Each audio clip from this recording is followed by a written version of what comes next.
एक पिता जो अपनी बेटी से बहुत प्यार करते थे, उसकी हर ख्वाहिशों को पूरा करते थे।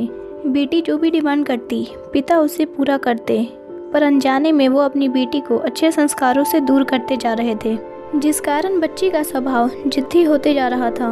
बच्ची की मां ने अपने पति को बहुत बार समझाया कि बच्ची को इतना प्यार मत दो कि वह बिगड़ जाए, पर पिता यह कहकर टाल देते थे कि अभी बच्ची है, बड़ी होकर समझदार हो जाएगी।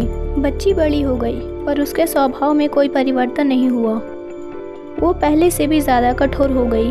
अब उसकी उम्र शादी की हो गई थी। पिता उसके लिए एक योग्य वर और एक अच्छा खानदान खोजने लगे। खोजबीन के बाद उन्हें एक अच्छा खानदान और एक योग्य वर मिल गया। पिता ने अपनी बेटी की शादी बड़े धूमधाम से की और एक लौती बेटी होने के कारण बहुत सारा दहेज भी दिया। तो 3 दिनों तक तो उसके ससुराल में सब ठीक रहा, पर तीसरे दिन तो उसके ससुराल के लोग उसका व्यवहार देखकर हैरान हो गए। उसे कोई भी काम करने के लिए कहा जाता तो वो तुरंत मना कर देती, अपने सास ससुर से बहस करती, देवर को ताने मारती और अपनी ननद से सीधे मुंह बात तक नहीं करती थी। सुबह देर से उठती और पूरे दिन टीवी देखती रहती। बहू से परेशान होकर सास ने उसके पिता के पास कॉल किया।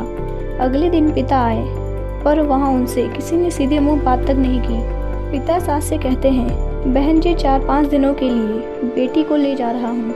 इतना सुनकर सास तुरंत कहती हैं, कोई ज़रूरत नहीं है, अपनी बेटी को अपने पास रखना और जितना भी दहेज दिया है सब ले जाना। रास्ते में पिता बेटी से पूछते हैं, बेटी 10 दिनों में ये कैसे हो गया? तुम्हारी सास अच्छी नहीं है क्या? बेटी तुरंत जवाब देती है, बिल्कुल नहीं, सास तो पूरी चुड़ैल है, कोई भी अच्छा नहीं है। सब सास के इशारों पर चलते हैं।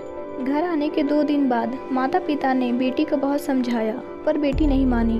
अब पिता ने बेटी से कहा, अगर तुम्हारे ससुराल में तुम्हारी सास नहीं रहेगी तो जाओगी? बेटी मान गई। अगले दिन पिता ने बेटी को एक पैकेट दिया। उसमें जहर था जो धीरे धीरे असर करता था, और कहा, ये अपनी सास को खाने में मिलाकर उन्हें 6 महीने तक देना, वो मर जाएगी। बेटी खुश हो गई। अब पिता बेटी को लेकर उसके ससुराल जाते हैं और उसकी सास से आग्रह करते हैं कि अब उसकी बेटी सुधर गई है। बेटी सास के पैरों में गिरकर उनसे माफ़ी मांगती है। अब वह सभी के साथ शांति से रहती, सबका ख्याल रखती, समय पर खाना बनाती और सास के खाने में चुटकी भर जहर भी डालती जाती। सास ससुर अब अपनी बहू से बहुत खुश रहते थे। सास ने अपने घर की चाबी बहू को दे दी।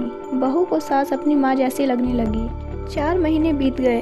अब सास के खाने में जहर डालते समय उसके हाथ कांपने लगे। अब वो अपने घर गई और पिता से बोली, पापा माँ को बचा लो।